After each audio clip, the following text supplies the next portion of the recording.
Well, before we came on air, a short time before that, I spoke to a young Scottish Israeli woman called Danielle Bett. She works for a non-profit organisation and she lives in Tel Aviv. Danielle has spoken to Drive Time throughout the conflict.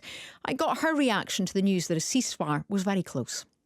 Everyone is being so incredibly invested in the stories of the hostages and the hostage families who have been pleading every week and every day on the streets in the Israeli government, Knesset, for their loved ones to come home. So the idea that we could see as many of those Israelis who were kidnapped on October 7th coming home is very emotive for people. It would be a huge relief to see as many as possible alive and hopefully well.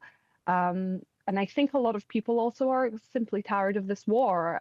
Countless Palestinians have been killed.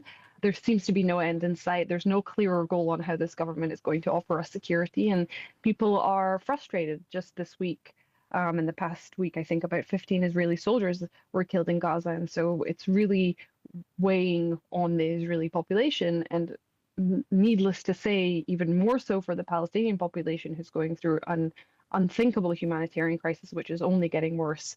And so I think that people are just keen for this nightmare to end. I know you've always said during your interviews that for you and for so many others, that it is just for people on both sides of the conflict just to live in safety. Yeah, I think the average person isn't an extremist. We tend to hear, and a platform tends to be given to the loudest voices that are the most extreme voices who spread hatred. And indeed, those are the voices in government and in power so often. But the average person wants to live in safety and security and wants to kind of get along with their daily life and not have to deal with the constant stress and trauma of war. And so people might have differing opinions and people might vote differently, but I really believe that the average person just wants to live in safety. And the way that we're living at the moment here in Palestine as well is far from that.